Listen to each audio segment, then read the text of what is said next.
Shalom, selamat hari Minggu saya ucapkan bagi Bapak Ibu jemaat Tuhan yang hadir pada pagi hari ini, dan juga Bapak Ibu saudara-saudari yang menonton melalui siaran langsung. Saya ucapkan shalom, selamat hari Minggu untuk kita semua.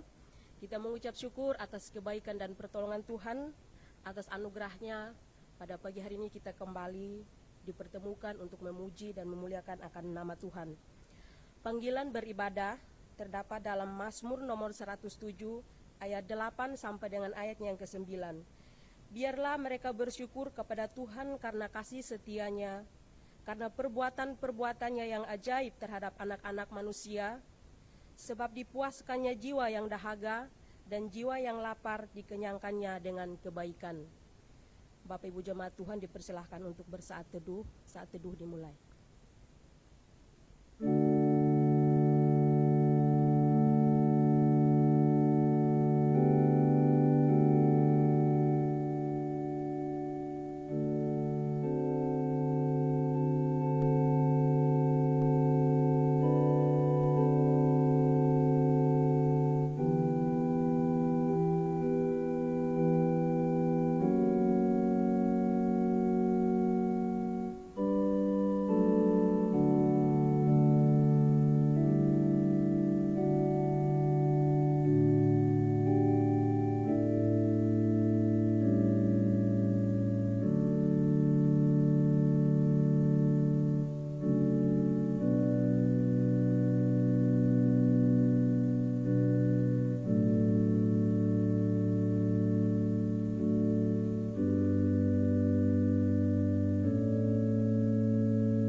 Pertolongan kita datang dari Tuhan yang menjadikan langit dan bumi.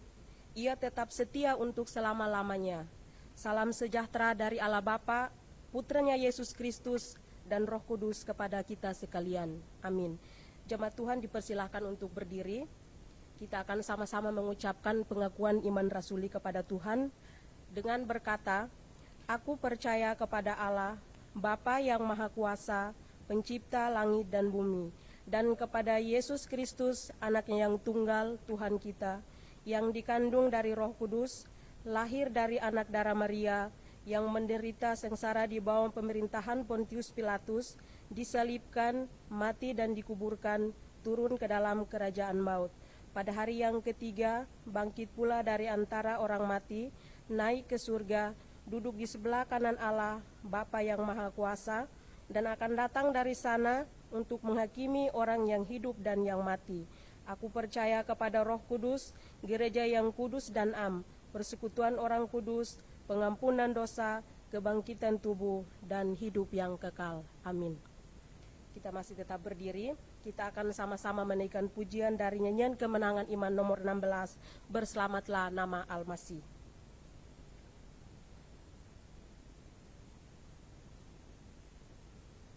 Pada pagi hari ini kita datang ke tempat ini oleh karena anugerahnya yang begitu besar dalam kehidupan kita. Kita bersyukur karena keselamatan yang telah Tuhan berikan kepada kita. Ia mati di atas kayu salib untuk menebus dosa kita. Dan biarlah pada pagi hari ini persembahan kita, penyembahan kita berkenan di hadapan Tuhan. Mari kita sama-sama menaikkan pujian, Berselamatlah Nama Al-Masih.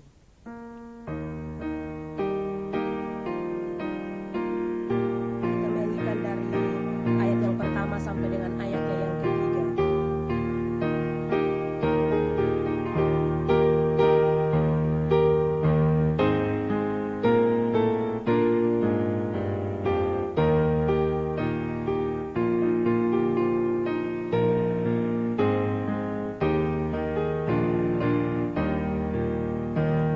Bersama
Kita akan membaca nats pembimbing pada pagi hari ini. Kita akan membacanya secara silih berganti, yang terdapat dalam Kisah Para Rasul pasalnya yang kedua, ayat 1 sampai dengan ayatnya yang ke-8, dan dilanjutkan di ayatnya yang 14 sampai dengan ayatnya yang ke-18. Saya akan membaca ayat yang pertama, Bapak Ibu akan membaca ayatnya yang kedua, dan seterusnya. Ketika tiba hari Pentakosta, semua orang percaya berkumpul di satu tempat.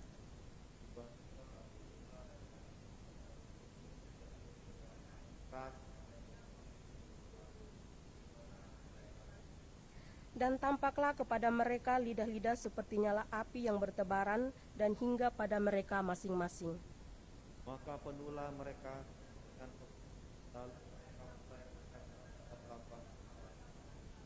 seperti yang mengatakannya. Waktu itu di Yerusalem diam orang-orang Yahudi yang saleh dari segala bangsa di bawah kolong langit. Ketika turun bunyi, berkerumunlah orang banyak. Mereka bingung karena mereka masing-masing mendengar rasul-rasul itu berkata dalam bahasa mereka. Mereka semua tercengang-cengang dan heran, lalu berkata, "Bukankah mereka semua yang berkata-kata itu orang Galilea? Bagaimana mungkin kita masing-masing mendengar mereka berkata-kata dalam bahasa kita sendiri, yaitu bahasa yang kita pakai di kita." Maka bangkitlah Petrus berdiri dengan ke-11 rasul itu, dan dengan suara nyaring ia berkata kepada mereka, "Hai kamu orang Yahudi dan kamu semua yang tinggal di Yerusalem, ketahuilah dan camkanlah perkataanku ini. Orang-orang ini tidak mabuk seperti yang kamu sangka. Hari baru. Tetapi itulah yang difirmankan Allah dengan perantaraan Nabi Yoel. Terjadi pada hari-hari terakhir.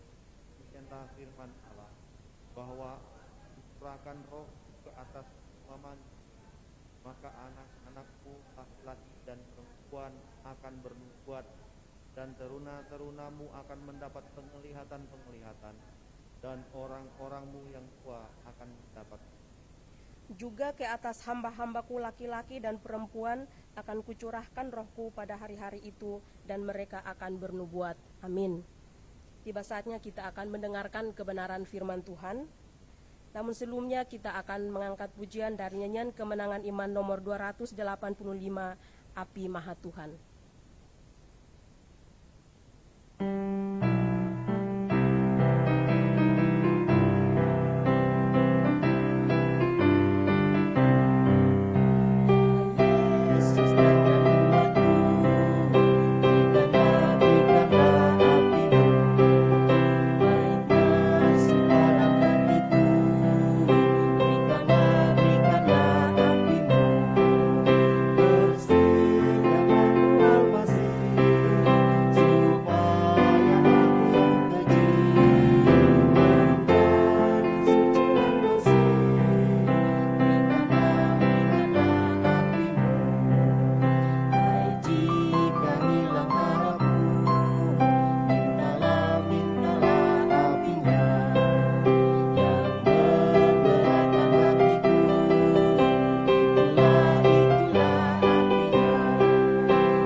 Bersatu dalam doa sebelum kita mendengarkan kebenaran firman Tuhan. Allah Bapa kami yang bertakhta dalam kerajaan surga, Allah yang kami kenal melalui anak-Mu Yesus Kristus, pada jam dan saat ini ya Tuhan, kami anak-anak-Mu mengucap syukur di hadapan hadirat-Mu, oleh karena anugerah-Mu, oleh karena cinta kasih-Mu yang begitu luar biasa dalam kehidupan kami, sehingga pada pagi hari ini ya Tuhan, kami kembali datang di hadapan hadirat-Mu, memuji dan membesarkan akan kebenaran nama-Mu. Saat ini ya Tuhan, kami akan mendengarkan firman-Mu. Kiranya Roh Kudus-Mu hadir di tengah-tengah kami, mengurapi hati kami, pikiran kami, sehingga kami hanya fokus untuk mendengarkan firman kebenaran-Mu pada pagi hari ini ya Bapa. Hamba-Mu yang menyampaikannya, kiranya Tuhan yang Kau mengurapi hamba-Mu dengan Roh Kudus-Mu, sehingga firman yang hamba sampaikan berasal daripada Tuhan, dan kami pulang dengan membawa berkat Tuhan.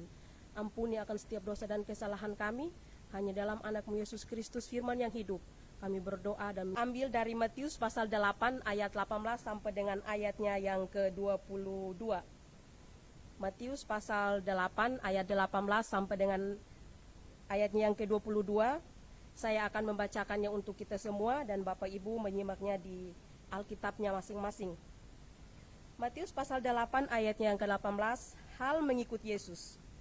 Ketika Yesus melihat orang banyak mengelilinginya, ia menyuruh bertolak ke seberang.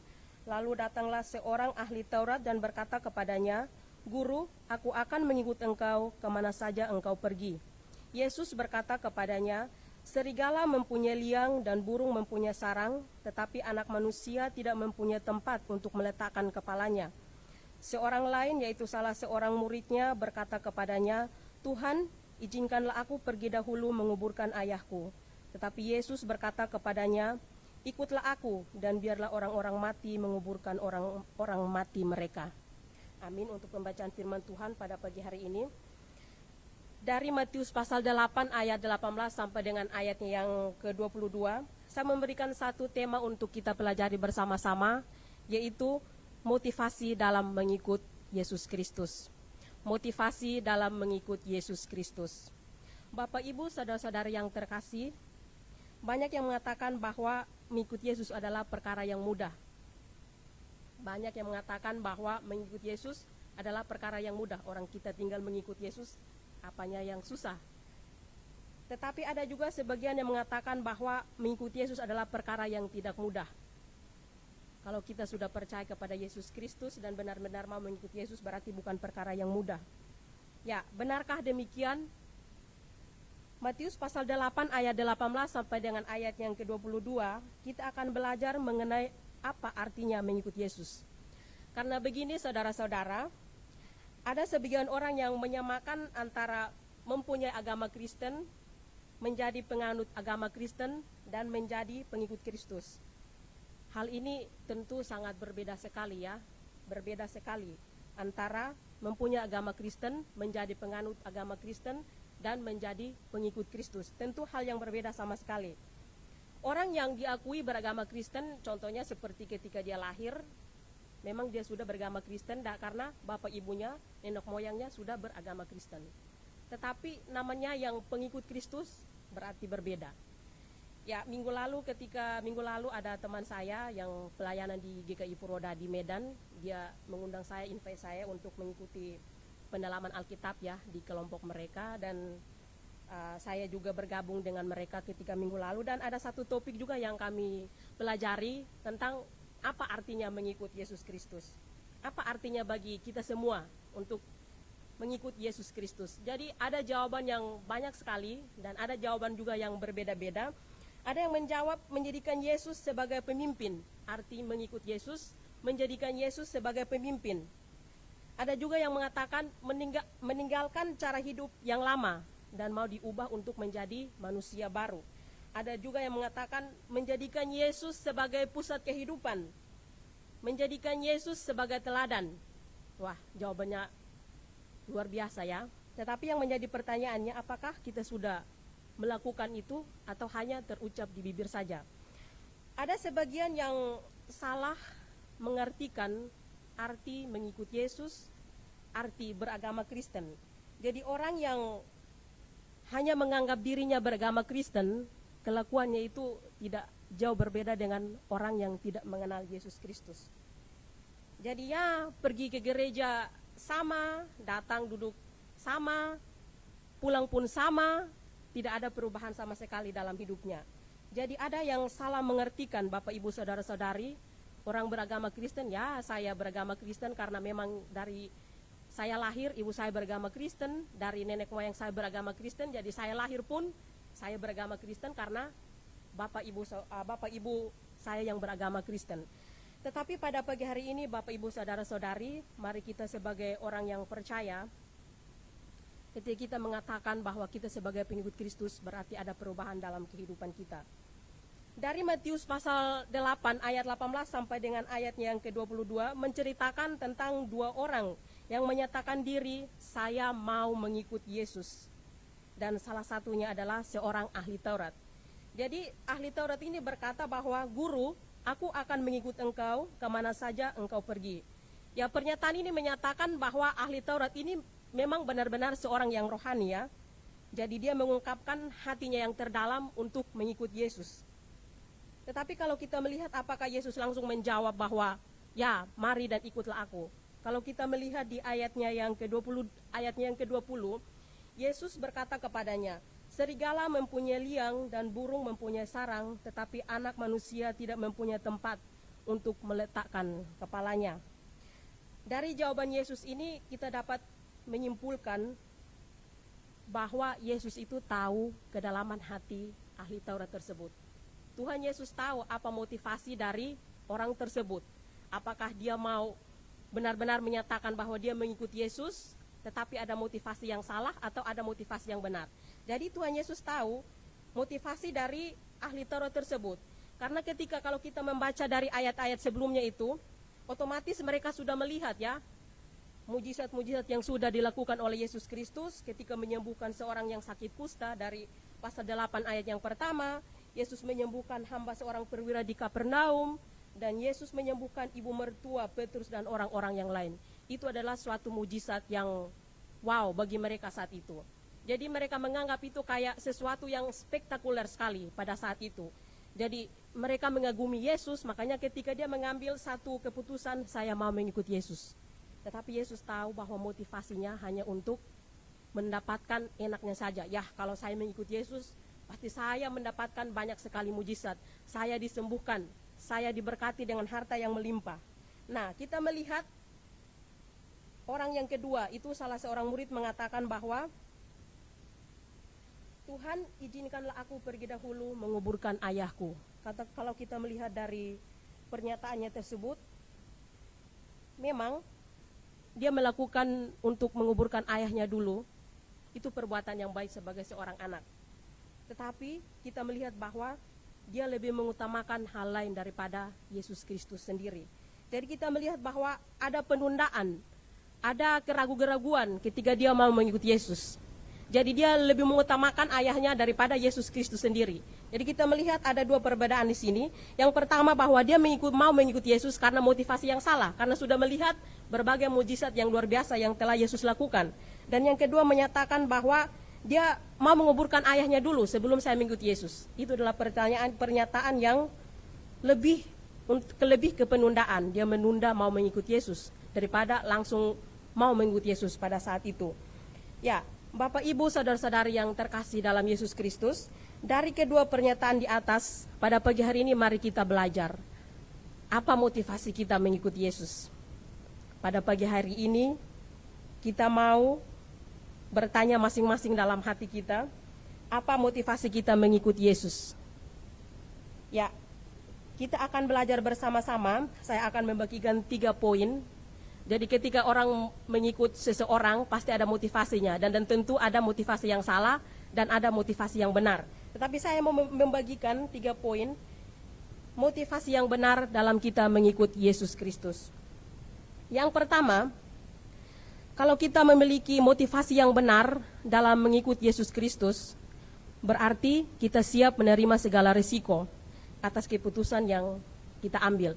Jadi Bapak Ibu saudara-saudari, ketika kita mengambil satu keputusan untuk mengikut Yesus Kristus, itu adalah hal yang mutlak kita lakukan, dan otomatis ketika kita mengambil keputusan itu, maka kita harus siap menerima segala risiko. Saya bersaksi sebentar ketika dulu sebelum saya masuk sekolah teologi, saya dulu pernah kerja di luar negeri ya, dan ya kita tahu bersama bahwa gaji di luar negeri lumayan gede ya. Dan ketika saya memutuskan untuk mengambil keputusan untuk masuk sekolah teologi, ya Bapak Ibu saudara-saudara tentu tahu, ada yang bertanya, kok kamu meninggalkan gaji yang begitu besar untuk sekolah teologi? Kamu di Hong Kong itu makan minum gratis, tempat tidur gratis, kerjanya pun ya majikannya kerja dari pagi sampai malam, jadi ya saya menganggap kayak rumah saya sendiri seperti itu. Dan ketika saya mengambil keputusan ini pun mereka heran, kenapa kamu meninggalkan gaji yang gede seperti itu dan kamu mengambil satu keputusan mengikut Yesus Kristus. Dan itu saya bergumul sekali. saya juga terguncang seperti itu. Waduh, saya meninggalkan pekerjaan saya, gaji yang gede, yang lumayan, bisa menjamin masa depan saya. Tiba-tiba saya mengambil keputusan untuk sekolah teologi seperti itu. Dan 5 tahun kalau kita sekolah teologi. Dan itu saya bergumul sekali pada waktu itu. Tetapi ketika saya bergumul selama seminggu, saya mengambil keputusan bahwa ya uang yang saya dapat suatu saat akan hilang, akan lenyap. Tetapi keselamatan yang kekal di dalam Yesus Kristus itu yang lebih penting bagi saya. Jadi akhirnya saya mengambil keputusan untuk masuk sekolah teologi. Bapak Ibu saudara-saudari, mungkin kita yang hadir pada pagi hari ini atau yang menyaksikan melalui live streaming, kita mungkin mengalami perjalanan panggilan kehidupan kita masing-masing.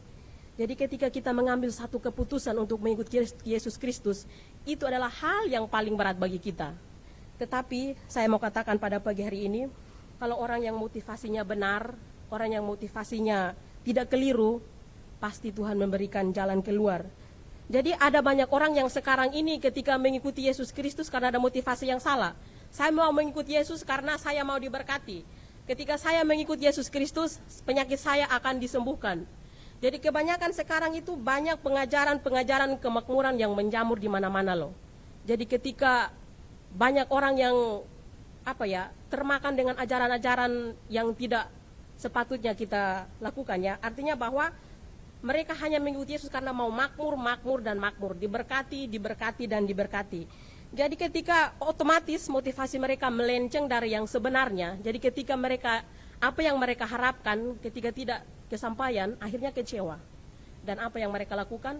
Meninggalkan Yesus. Meninggalkan imannya kepada Yesus Kristus. Kita melihat banyak sekali ya kenyataan yang ada pada saat ini, banyak selebriti yang meninggalkan Yesus, pindah agama, bahkan bukan hanya mereka saja, banyak orang-orang di sekitar kita yang meninggalkan imannya kepada Yesus karena mereka memiliki motivasi yang salah. Saya mengikut Yesus karena saya mau diberkati, saya mau disembuhkan, saya mau mengalami mujizat yang luar biasa. Tetapi pada pagi hari ini, kita sebagai orang-orang percaya, mari kita pastikan bahwa kita yang sudah percaya dan mengikuti Yesus, kita pun harus siap menerima segala risiko. Jadi entah risiko itu baik atau tidak baik, kalau kita yang namanya sudah mengambil keputusan, Yesus tetap Yesus. Amin? Amin. Ya, yang kedua yaitu kalau kita memiliki motivasi yang benar berarti kita bersedia untuk hidup dalam kehendak Tuhan. Ya otomatis Tuhan kita tempatkan di depan dan kita adalah pengikut. Jadi dari jawaban yang tadi saksikan bahwa ketika saya mengikuti Zoom melalui teman-teman yang ada di Medan itu, mereka mengatakan bahwa kita harus menjadikan Yesus sebagai pemimpin. Kita harus menjadikan Yesus sebagai teladan. Artinya bahwa ketika Yesus, apa yang Yesus lakukan, pengikutnya itu yang harus mencontohi Yesus. Jadi Yesus ada di depan, kita sebagai pengikutnya, berarti kita mau melakukan apa yang Yesus lakukan. Dan saya juga terberkati ketika hari Rabu malam ketika Ibu Lia membawakan firman Tuhan. Di situ juga saya memikirkan ya, ketika kalau kita mau mengikuti Yesus itu, seolah-olah ada yang mau memerintah Yesus saja. Ada yang maunya supaya Tuhan Yesus mengikuti kehendaknya, bukan kita mengikuti kehendak Yesus. Jadi seolah-olah kita jadikan Yesus itu sebagai pembantu kita. Ketika kita berdoa, kita mau memerintah Yesus mengabulkan apa yang kita mau. Nah, kita sebagai pengikut Kristus, tentunya kita tidak boleh melakukan hal seperti itu. Dan saya juga pikir juga ya, terkadang saya juga berdoa, saya mau Tuhan kabulkan apa yang menurut kehendak saya seperti itu. Jadi kayak pokoknya Tuhan kabulkan doa saya. Saya mau begini, saya mau begitu, pokoknya Tuhan kabulkan doa saya. Jadi saya juga sempat merenung ya. Waduh, ternyata selama ini juga ya ketika saya berdoa dan bahkan kita semua terkadang tanpa kita sadar, kita maunya Tuhan Yesus mengikuti kehendak kita. Tetapi pada pagi hari ini mari kita belajar bersama-sama ketika kita memiliki motivasi yang benar untuk mengikuti Yesus. Berarti kita harus hidup menurut kehendak Tuhan. Ya kita harus mau dong, hidup kita itu mengikuti maunya Tuhan, bukan Tuhan mengikuti mau kita sebagai pencipta kita. Jadi poin yang kedua ini mengajarkan kita ketika kita orang percaya yang siap untuk mengikuti Yesus Kristus, berarti kita bersedia untuk hidup dalam kehendak Tuhan. Ya, ayatnya poinnya yang ketiga yang dapat saya bagikan pada pagi hari ini untuk kita belajar bersama-sama yaitu setia sampai selamanya. Setia sampai selamanya. S3 atau 3S ini. Setia sampai selamanya atau setia sampai akhir. Ya, saudara-saudari yang terkasih dalam Tuhan kita Yesus Kristus, Ya, kebenaran yang kita temukan saat ini, bahkan sampai saat ini ya, seperti yang saya sudah jelaskan di awalnya, bahwa banyak orang yang mengikuti Yesus bukan karena Yesus sendiri ya. Banyak orang yang mengikuti Yesus bukan karena mau mengikuti Yesus, tetapi mereka mengikuti Yesus karena sudah ada daftar-daftar permintaan yang panjang untuk Yesus, kepada Yesus seperti itu. Jadi mereka menginginkan hal yang lain dari Yesus. Mereka mengikuti Yesus bukan karena mau belajar dari pribadi Yesus, tetapi mereka mau karena udah banyak daftarnya itu loh. Tuhan Yesus, saya mau begini-begini, tahun depan saya mau begini, nanti besok saya mau begini. Jadi udah daftar semua itu permintaannya seperti itu. Tetapi bagi kita yang sudah percaya dengan sepenuh hati kepada Yesus Kristus, marilah kita pastikan bahwa kita memiliki motivasi yang benar. Ya, kita orang percaya, ketika kita memiliki motivasi yang benar, kita mengikut Yesus karena kita mengasihi Dia, karena kita mengasihi Yesus Kristus. Jadi ketika kita mengasihi Dia, kita mengasihi Yesus Kristus, berarti kita harus setia mengiring Dia hingga akhir hidup kita. Jadi ada satu lagu, mungkin Bapak Ibu tidak tahu ya, tapi ini lagu sekolah minggu saya ya. Atau mungkin ada yang tahu, setia-setialah. Nah, setialah sampai mati, apakah balasanmu untuk kasih setianya? Ya, pokoknya seperti itulah. Jadi apa yang mau kita balas untuk Tuhan Yesus yang sudah setia kepada kita? Berarti kita harus balas dengan setia hingga akhir hidup kita. Karena kita menyadari bahwa betapa luar biasanya kasih, pengampunan, dan terlebih keselamatan yang Tuhan anugerahkan kepada kita secara cuma-cuma loh. Nah, apa yang harus kita balas? Yaitu kita balas dengan setia sampai akhir hidup kita. Bukan kita setia hanya untuk 1-2 tahun atau 10-20 tahun, tetapi mari kita mengambil komitmen bahwa saya mau setia untuk selama-lamanya kepada Yesus Kristus. Jadi saya mengatakan bahwa sekali Yesus tetap Yesus, tidak ada yang lain lagi seperti itu. Jadi kita terlebih sudah menerima keselamatan yang Tuhan anugerahkan kepada kita melalui pengorbanannya di atas kayu salib untuk menebus dosa hidup kita. Jadi Bapak Ibu Saudara-saudari, marilah kita memiliki motivasi yang benar ketika kita mengikuti Yesus Kristus. Kita yang sudah percaya dengan sepenuh hati kita yang sudah dipanggil untuk menjadi tebusannya, marilah kita tetap setia sampai selama-lamanya. Sehingga Yesus Kristus pun tetap mendapati kita tetap setia. Amin. Untuk kebenaran firman Tuhan yang dapat saya bagikan kepada kita pada pagi hari ini, walaupun singkat, tetapi biarlah itu menjadi rema dalam kehidupan kita, menjadi pedoman dalam kita menjalankan hari lepas hari. Mari kita berdoa. Bapa kami yang ada dalam kerajaan surga, kami mengucap syukur untuk firman-Mu yang kami dengarkan bersama-sama pada pagi hari ini. Tuhan, tolong kami, berikan kami kemampuan untuk kami tetap mengikuti Engkau sampai akhir hidup kami. Ada begitu banyak cobaan, tantangan yang akan kami hadapi, tetapi Tuhan, Engkau tolong kami sebagai anak-anak yang percaya kepadamu, supaya kami memiliki satu komitmen di dalam kehidupan kami, bahwa Allah kami adalah Allah yang hidup, Allah yang memberikan keselamatan kepada kami, dan biarlah kami tetap memegang itu hingga akhir kehidupan kami. Terpujilah nama-Mu Tuhan, kami bersyukur untuk firman-Mu pada pagi hari ini. Dalam nama Yesus kami berdoa dan bersyukur. Amin. Ya, kita akan sama-sama memberikan persembahan sebagai tanda ucapan syukur kita kepada Tuhan. Mazmur nomor 50 ayat 14 mengatakan, persembahkanlah syukur sebagai korban kepada Allah dan bayarlah nasarmu kepada yang maha tinggi. Ya, persembahan akan dijalankan oleh Saudara Jovanius. Saya meminta Saudara Jovanius memimpin kita dalam doa persembahan.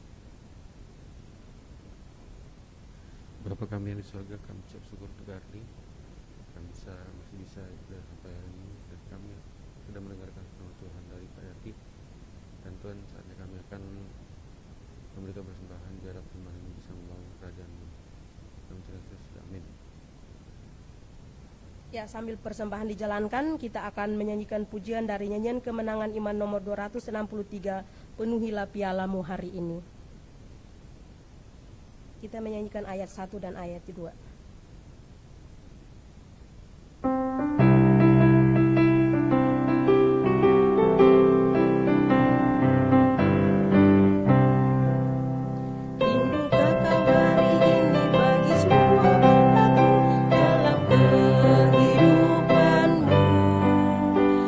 Beroleh segala janji serta Tuhan.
saat ini akan dipimpin oleh Pendeta Octavianus Ibau.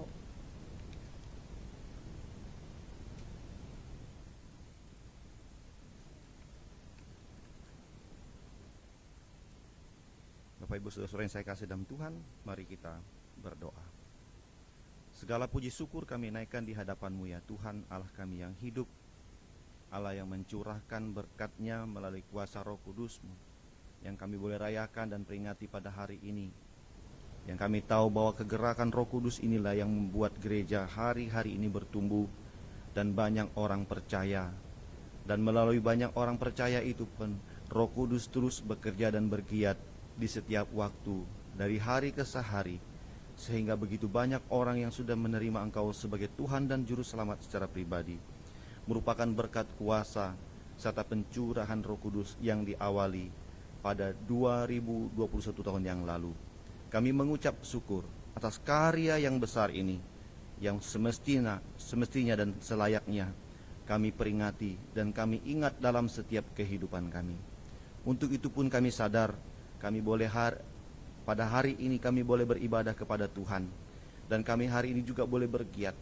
Kami boleh digerakkan, kami boleh kuat dalam menghadapi setiap pergumulan, persoalan, dan juga berbagai hal yang kami hadapi hari-hari ini. Kami dapat kuat bukan karena kuat gagah kami, tapi karena oleh kuasa Roh Kudus yang ada dalam diri kami, yang telah memenuhi segenap kehidupan kami, dan yang membersihkan segenap motivasi kami dalam mengikuti Engkau Yesus.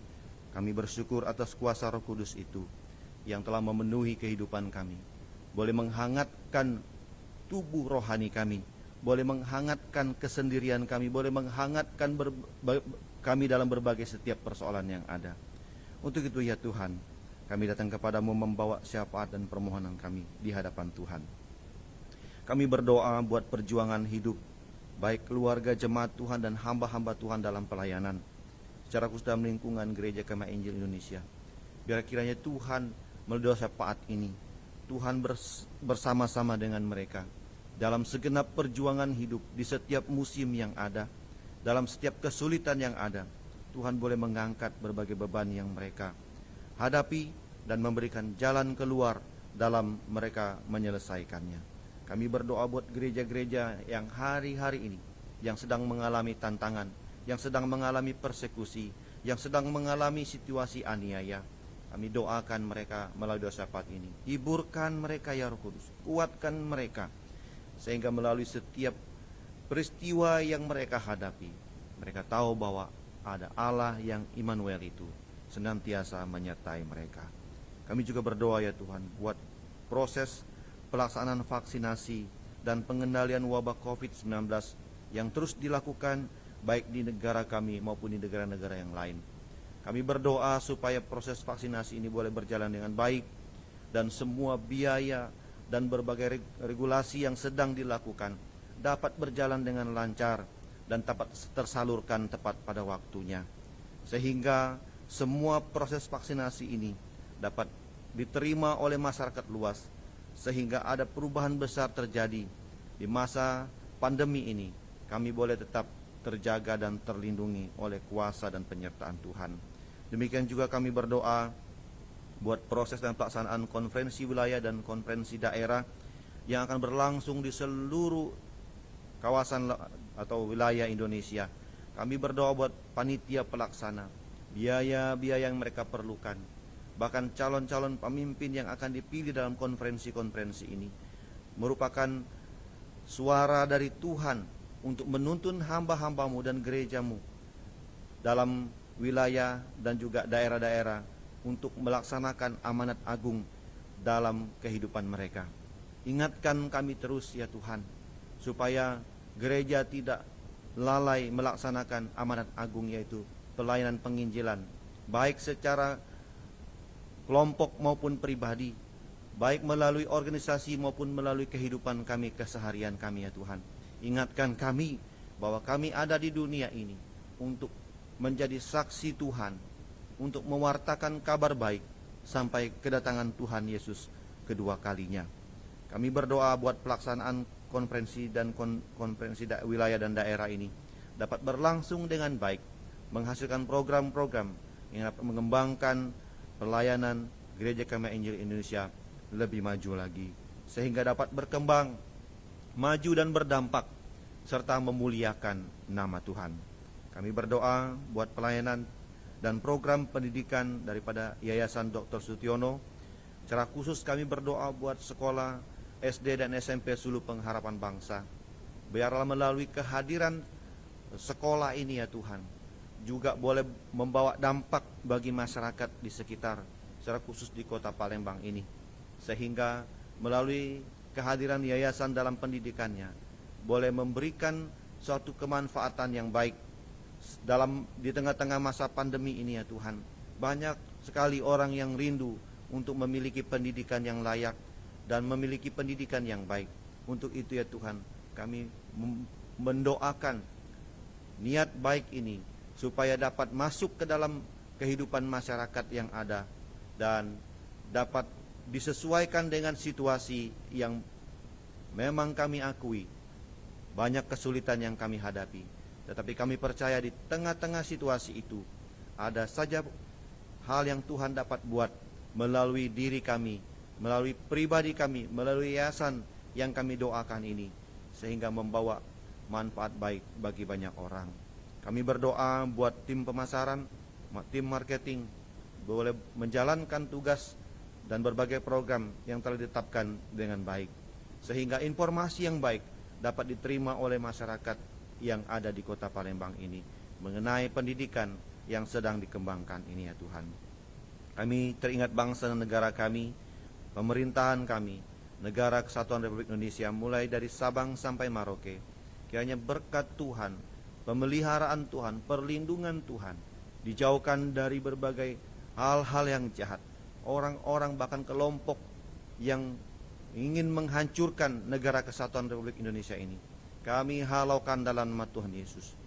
Kami berdoa khususnya di Papua yang saat ini juga sering sekali terjadi kontak senjata, dan biarlah Tuhan, Roh Kudus-Mu hadir di sana untuk memberikan ketenangan, kedamaian bagi masyarakat kami yang ada di sana. Demikian juga kami terus juga berdoa buat situasi di Timur Tengah secara khusus antara Israel dan Palestina. Apapun kepentingan yang terjadi di sana Tuhan, satu hal yang kami doakan, umat pilihan-Mu ada di pihak Tuhan.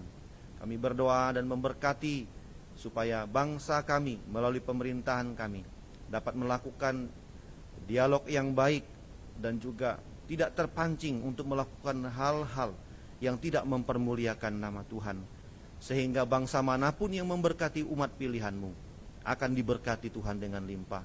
Itulah janji yang kami tahu sesuai dengan iman yang kami miliki. Situasi yang terjadi saat ini mungkin banyak masyarakat sipil yang mengalami korban, baik dari pihak Palestina maupun Israel. Kami doakan mereka supaya mereka tetap bersabar dan waspada dalam melihat situasi dan perkembangan politik yang sedang memanas yang terjadi saat ini. Terima kasih Tuhan. Doa kami buat Israel dan Palestina, kiranya ada jalan keluar yang dapat ditempuh melalui pihak-pihak yang berwenang, sehingga kami boleh melihat Timur Tengah dapat mengalami perdamaian. Terima kasih Tuhan.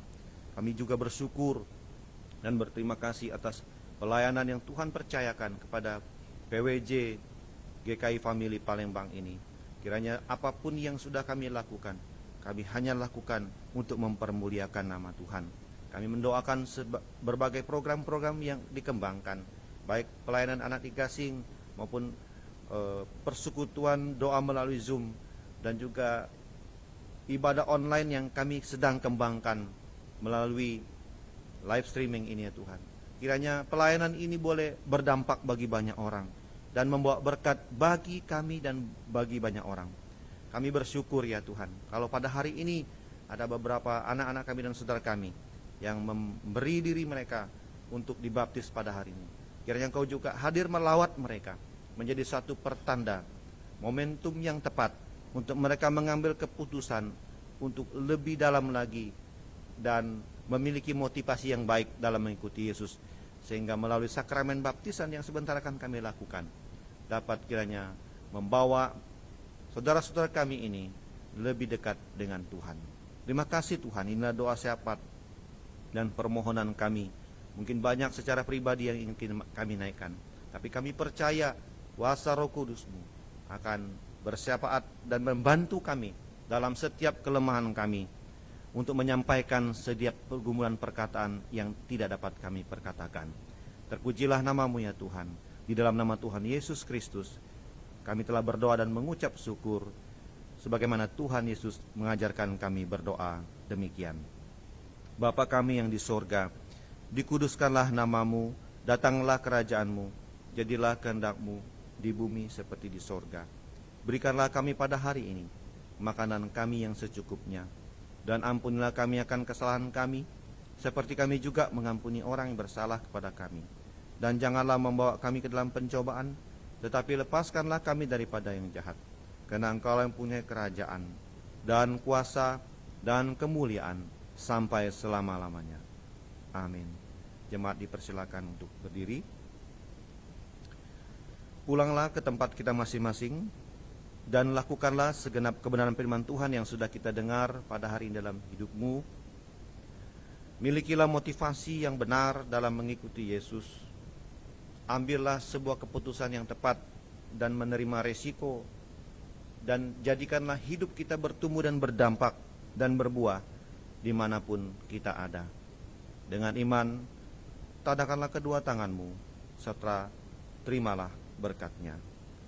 Turunlah kiranya nikmat dan damai sejahtera dari Allah Bapa, cinta kasih di dalam Tuhan kita Yesus Kristus, serta persekutuan di dalam kuasa Roh Kudus, yang kuasanya yang kita peringati pada hari ini dalam Hari Raya Pentakosta dan pencurahan Roh Kudus, kiranya menyertai kita sekalian mulai saat ini sampai selama-lamanya.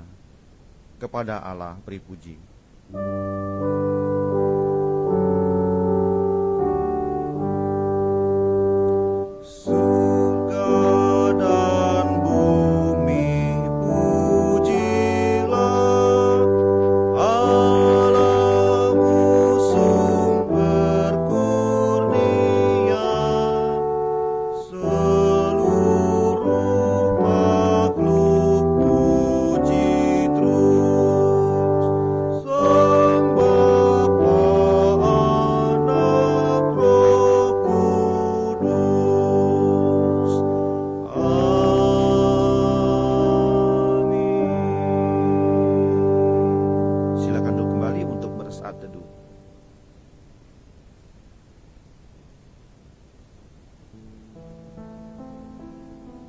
Amin.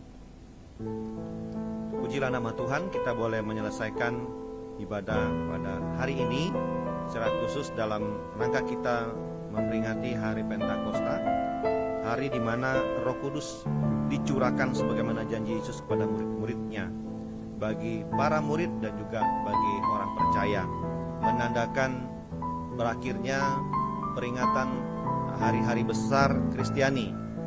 Kemudian kita akan kembali berfokus pada hari kelahiran pada bulan Desember. Tetapi kalau dalam gereja Kemah Injil masih ada lagi perayaan gerejawi, yaitu bulan misi, dan juga akan kita rayakan di bulan Agustus sebagai bentuk komitmen kita dalam mengikuti Yesus, bahwa kita juga perlu mengingatkan setiap jemaat untuk terlibat dalam aksi yang besar ini, yaitu penginjilan. Untuk itu kami mengucapkan, atau saya mengucapkan selamat Hari Raya Pentakosta, atau selamat memperingati Hari Pencurahan Roh Kudus. Kiranya Roh Kuduslah yang mengendalikan kita, yang memotivasi kita lebih baik lagi dalam mengikuti Yesus. Dan biarlah kasih kuasa Tuhan menyertai kita di sepanjang masa dalam segenap perjuangan hidup kita. Pada akhirnya saya mengucapkan selamat hari Minggu. Tuhan Yesus memberkati. Shalom.